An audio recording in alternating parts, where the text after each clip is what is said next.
Welcome back, fellow gamers. I want to talk to you today about my top 10 favorite commanders. So about a year ago, I made a top 5 list of my top favorite commanders, and I wanted to update that list for 2 reasons. One, I think that as Magic evolves year after year, there are new cards that are released, and obviously new legendary creatures that can slot in as a general or commander, whatever you want to call it. And that changes the landscape of things, and this video, the top 5 video that I have, is one of my more popular videos. It's still getting a lot of hits, so I figure, you know what? Let's go ahead and create a brand new one to reflect the changes that have happened in Magic the Gathering. Another reason that I want to do this is that it was one of my first videos that I made. As a result, my speaking in front of the camera, even though you don't see my face throughout that video, wasn't that great. It took long pauses, the editing was kind of off. I didn't like the way I was talking. I don't know what the heck was up with me that day. I was talking so weird. So it's a video that's bothered me every time I go to watch it.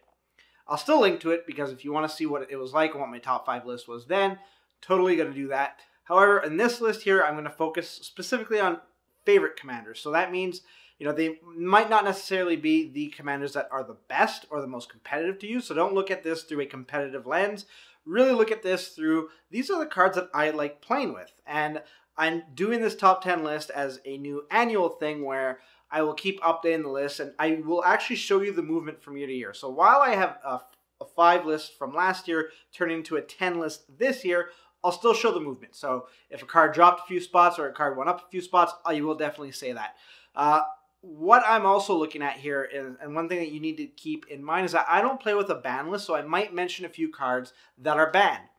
I don't play with a ban list. That's just what it is. My friends and I, we've agreed to go without a ban list. The only rule we have in our playgroup is no infinite combos. Anyways, we will jump into the top 10 list, and I will see you there. Okay, so getting the show on the road, at number 10, we have Zedd Ruth. So Zedd Ruth's dropped 7 spots. I still really have a lot of fun playing Zedd Ruth, but I don't play Zedd Ruth as often because really it's a deck that I constructed to be kind of a pain in the butt. I'm giving people cards that they don't like, so I'm giving them these cards. They're not having a fun time, which kind of for me makes it a bit of fun. I know that Commander is supposed to be a fun, friendly environment, and especially if I'm playing with friends. I'm not playing in a cutthroat environment. I don't know, I just like having this deck as a backup. If one of my friends starts being kind of dickish, it's like, I'll play this deck, and that's what I like about it. But I decided to drop it down to 10 because I have a lot of fun with the other decks that I'm going to mention on this list, and this is kind of an FU deck. This is a deck that I'm like, you know, I'm only playing this when I'm kind of upset. I still have fun, but it's the intentions aren't that great. Again, that's why I'm dropping him down low. I haven't really needed to use him all that often this year, so let's just move on to number 9. At number 9, we have another drop in Animar. So Animar is one of the strongest generals, and not only that, it's really easy to go infinite with him through various combos. Really just still my best play style with him is to just get a bunch of counters and cast these big baddies. So the Eldrazi's, Darksteel, Colossus, and a few other of the big colorless creatures that are out there. That's how I have fun. I really like the synergy that it has with a lot of different cards to boost up its counter count as much as possible. The playstyle hasn't changed.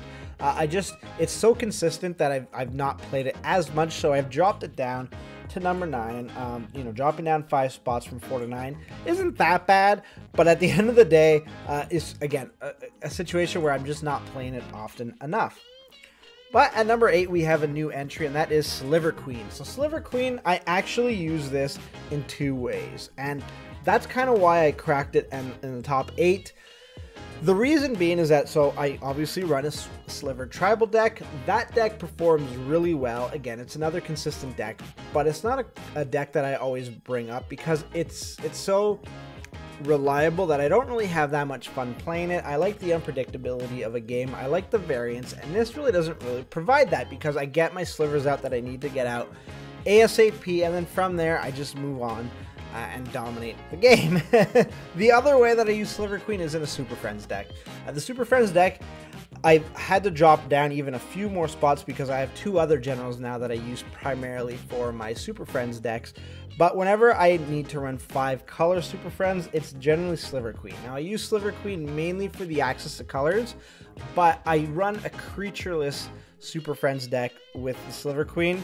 And the only way I get creatures out is when I cast Sliver Queen, and then I cast a bunch of 1/1 slivers to act as chump blockers. Now, obviously, I can run into trouble if somebody's got flying, or if they have trample, but I generally back this strategy up with ways to make my creatures have flying, death touch, some sort of way of preventing creatures from attacking me, dissuading them at least, or even better, I have other ways of just preventing them from attacking, period, so they don't attack me, or if they do, they're doing minimal damage. Okay, at number 7, we have a general that was released within the last year, and that is Yidris. So Idris is obviously a strong commander, giving your stuff cascade, especially if you have great deck manipulation, is key. I can't stress enough how good Idris is. And at number 6, we have Yisan, Wandering Bard. So I really enjoy Yisan. I still have a lot of fun with him. He went down from number 5 to number 6. The main reason is that I constructed Yisan primarily to go to GPs. I went to Grand Prix Montreal and Grand Prix Toronto last year, and I performed pretty well with my Yisan deck. I was really happy with it, but my bigger problem with this, again, is consistency. It's just this deck is so consistent, and the game kind of gets boring, but I do like winning with this deck because it looks great when you're just able to grab whatever answers you need at any point and then play them. The reason that, I say it's kind of boring to play, but it's still on my top 10 favorite commanders, is kind of an oxymoron. It's kind of like, well, you're contradicting yourself.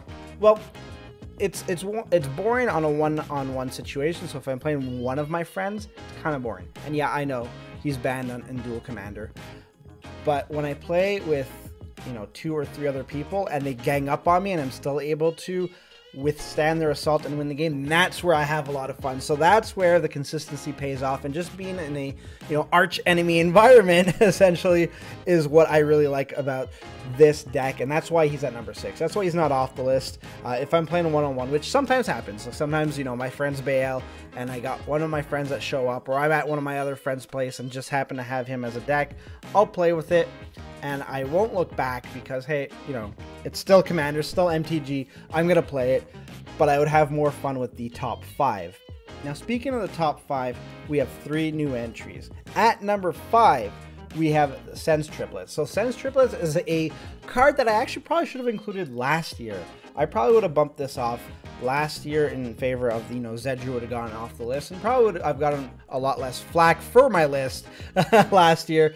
But that's neither here nor there. The thing I really like doing with the Sense Triplets is obviously playing with my opponent's cards. So if there's one thing that my friends know about me, is that I like playing with the stuff that they put in their decks. And my mentality is that if I'm playing your stuff, you're not playing your stuff against me. So that's where we're going with this. I loaded up. I obviously like cards like Mind's Dilation, Clever Impersonator. Consecrated Sphinx is a staple in any blue deck that I have. Memnarch fits in really well, so if you are able to play a few of the cards, well, I'll still get it anyways. I'll just turn it into an artifact and be done with it. I also like playing a lot of tutors, obviously blue and black. It's a great combo for that, so if we're talking about Trinket Mage, Demonic Tutor, Diabolical Tutor even, Vampiric Tutor, those kind of cards, yeah, I'll play with them. I also like stuffing in some of my good stuff, so whether that's El Schnorn, Grand Abolisher, just to make sure I can keep you on lockdown and not play all the cards that you would, maybe you're going to play an instant on my turn. Well, no, now you can't. I will play the instant for you. And it really goes on and on. It's really the theme of the deck is I'm playing your stuff and you can't do anything about it. And at number 4, we have Scion of the Dragon. This obviously is a dragon tribal deck, and I'm really excited about Commander 2017 coming out because we are getting that 5-color tribal dragon deck. So I'm looking forward to it. I'm expecting there to be a few real good cards that I can slot into my Scion deck, but that we'll save that speculation for another video.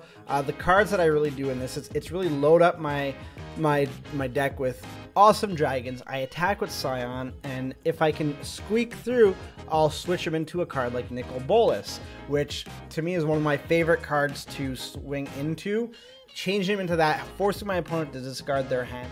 And then I also like playing Bladewing the Risen when I've gotten some cards into my graveyard, just, you know, from using Scion's ability. Also, Rise of the Dark Realms is a really great way of just blowing out of an opponent. Just comes down to playing lots of fun dragons.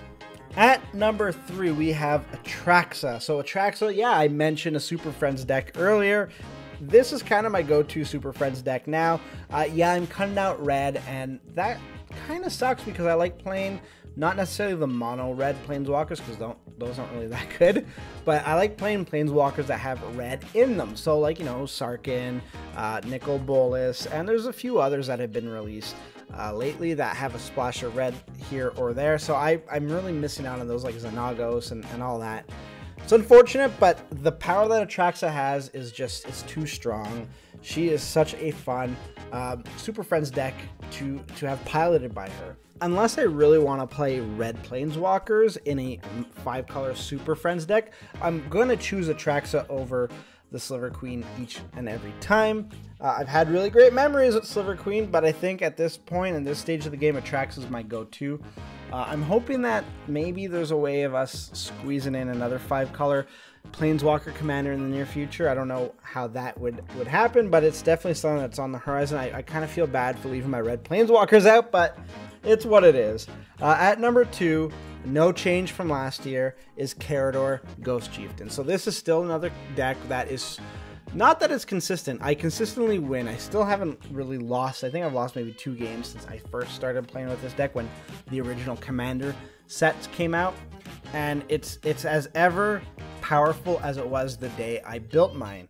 I just have the answers whenever I want them. The games are different because I'm able to go with different routes and still win the game. So I'm trying things out, whether it's, you know, recursion, whether it's trying to get things into my opponent's graveyard through the act of sacrificing my own creatures.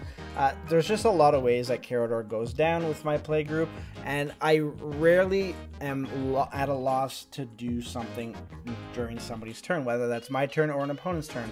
I'm always the one that's taking just a bit of time because I've got things I need to do, and they're impactful plays. At number 1, we finally got here.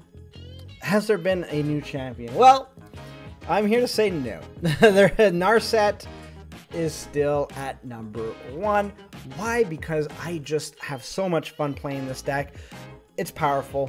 There's a bunch of variants because depending on what I'm attacking with, I'm still getting cards that I really want to use off the top of my deck, but the results are often different because the cards are different. So I'm not always doing the same thing with the same cards.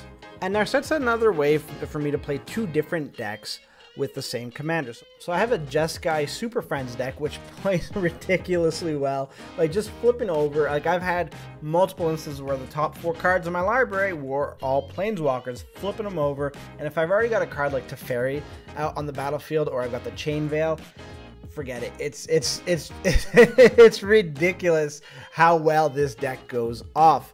And again, it comes down to protecting Narset, whether it's, you know, someone giving her indestructibility or whatnot. She does have the built-in protection that is hexproof, and she attacks with first strike. So how I get around that is I generally equip her with also Death Touch cards. So if somebody wants to try to chump block me with 4 creatures, well, A, they're running the risk that, you know, 3 of them are going to die, or if I have a buff somewhere, they're all going to die and nothing's really going to happen. So more often than not, Narset is going through and doing the damage. They're handcuffed because they try to counteract it, but there's just so many things that I could be playing at any given time. Now, the other deck that I mentioned is pretty much a spells only deck. So again, I really like sometimes spells only deck. I mentioned the Silver Queen with my Super Friends deck with no creatures. I've run on many occasions Narset that just happens to be a creatureless deck, and I'm flipping over cards like Expropriate, Beacon of Tomorrow's Time Stretch, Seize the Day is a good one. Just consistently attacking time and time again. It goes on. I play this mainly as a good stuff deck where I just pack in like the big cards that cost a lot, and I just have fun with it, and it's just led to some really good Gameplay, I generally will stay away from Ras in this one, just simply because I don't want to get rid of Narset and have to recast her. The whole thing with Narset for me is getting off to a quick start. So I play a lot of Mana Rocks. I try to get her out turn 2, turn 3. Now I have done turn 1 a few times. It's very like situational and very tricky. I need like the perfect starting hand to do turn 1. It'll happen, but it's very susceptible. My friends have started using cards like Force of Will and Daze and all that stuff to really counteract my turn 1 plays or even my turn 2 plays. If I don't have the extra mana, that's one way of really going by it. So there you have it. That's my top 10 list. I'm really excited about getting this out there. I hope that you guys like the video. If you do, don't forget to hit like, or you can even subscribe. That really helps the channel out. It really helps me out. Gets this video seen by a lot of different people. But before we get into that whole spiel, I want to know what your favorite commander is from the last year. Doesn't have to be necessarily released in the last year, but what commander have you played with recently that's really got your motor running? Let me know in the comments below. I would love to hear it. Really, thanks for making me a part of your day. Thanks for checking out this video, and until next time, good gaming.